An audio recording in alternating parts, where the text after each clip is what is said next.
Oke, kali ini kita akan membahas mengenai fungsi logaritma. Ya, jadi fungsi logaritma ini juga didefinisikan seperti pada fungsi real, yaitu sebagai inverse. Saya kasih tanda kutip karena tidak betul-betul seperti inverse yang lalu.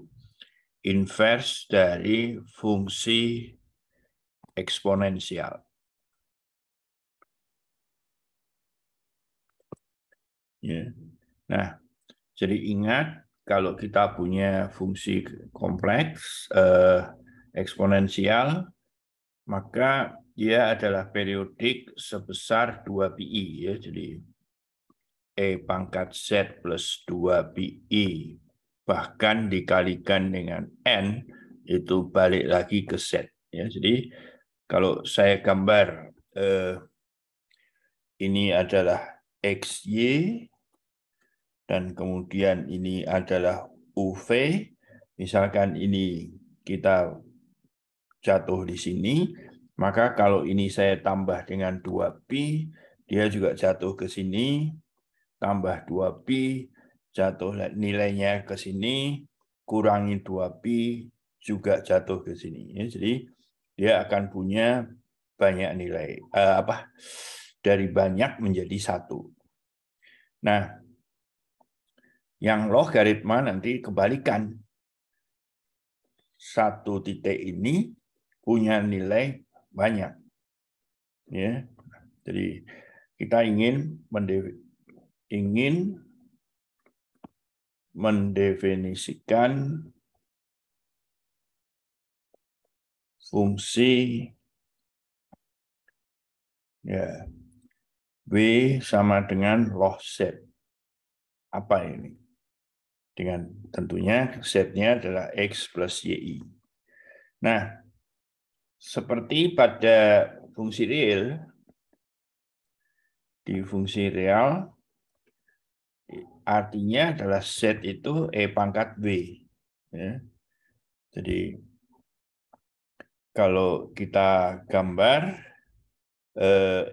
kita tuliskan ini YI, E pangkat W itu U plus IV.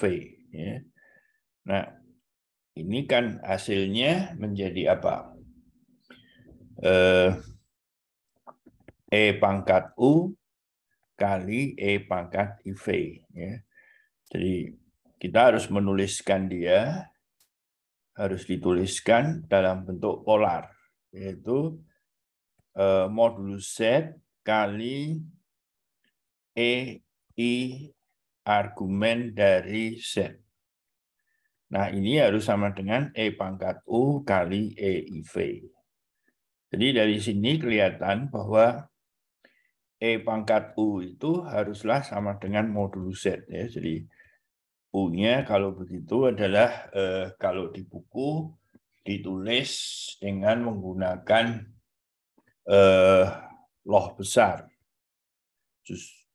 dari modulus Z. Jadi akan dibedakan, ini adalah untuk fungsi kompleks, sedangkan yang ini untuk fungsi real. Ya. Ini fungsi real yang sudah kita kenal di sebelumnya. Dan kemudian dari sini V-nya itu adalah argumen dari Z. Dan ini yang membuat tidak tunggal. Ya. Nah, karena ini tidak pernah nol ya kalau begini.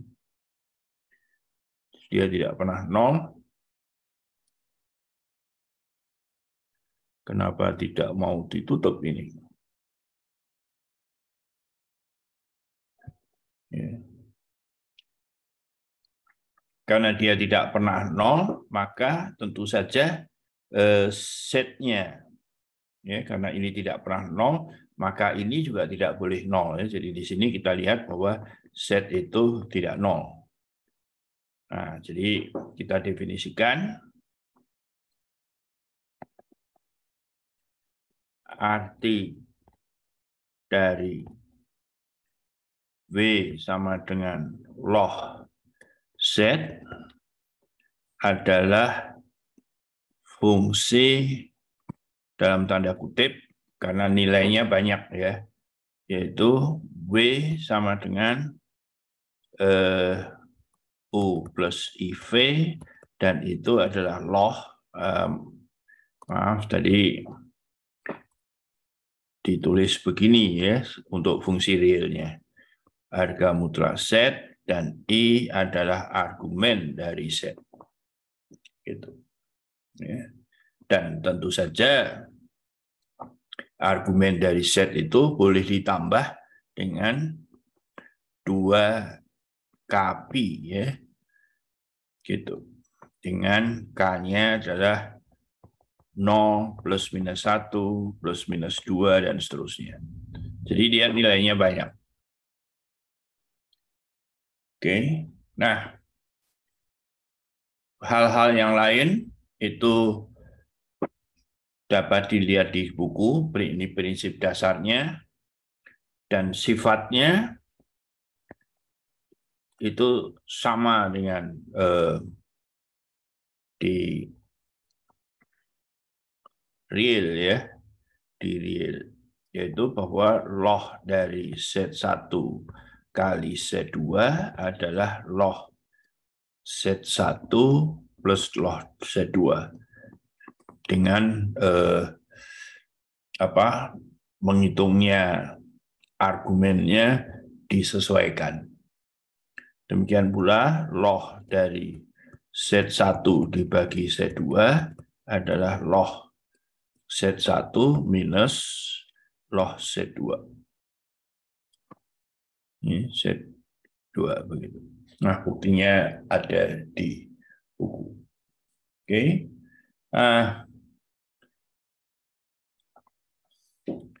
Kita akan mendefinisikan seperti pada argumen, ya, catatan di sini.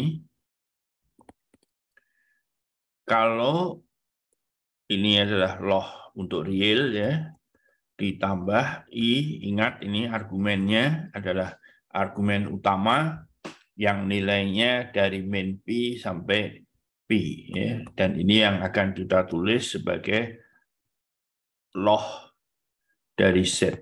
Oke.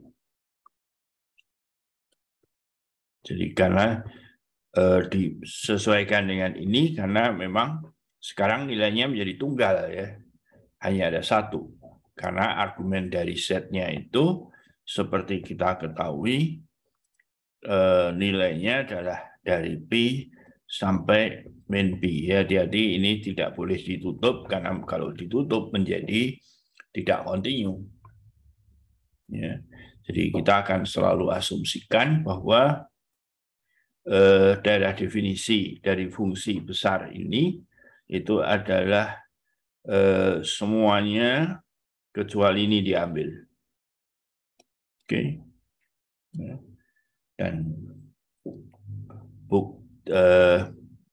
Dan kemudian karena nilainya tunggal, kita bisa saja bicara tentang turunan yaitu seperset ya.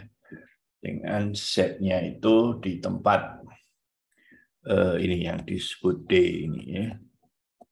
Jadi D-nya anggota D bintang begitu.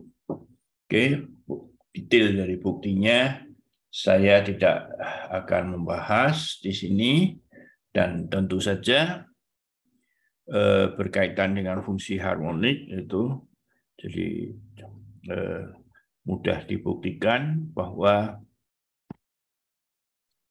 corollary ya, bahwa log nulisnya pakai gini ya, log dari modulus Z dan juga argumen dari Z itu adalah harmonik di D bintang. Jadi dia yaitu bidang yang sudah diambil slitnya. Oke. Nah, sekarang Kalau saya kira, nah, branch ya, cabang atau branch,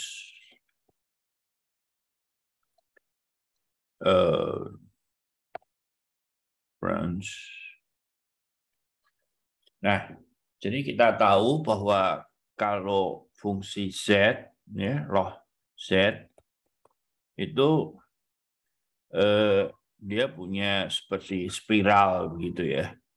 Jadi kalau ini saya gambar begitu, X, Y, ini Z, ini argumennya, ya, argumennya saja.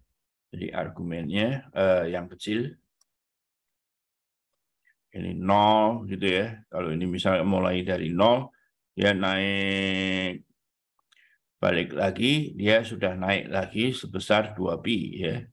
Terus naik lagi gitu ya. Nah, kita bisa memotong, katakanlah mulai dari sini sampai di sini. Jadi nilainya hanya 1. Jadi ini X, ini Y, ini adalah argumen dari Z. Ya. Nah, jadi sebetulnya cabangnya tidak harus begitu ya, tetapi cabang itu adalah bagian sehingga nilai fungsi tunggal. Nah, itu. Oke. Ya, kita tidak akan sampai dalam urusan ini ya. Beberapa contoh saya kira tinggal dipelajari. Oke. Selamat mengerjakan soal.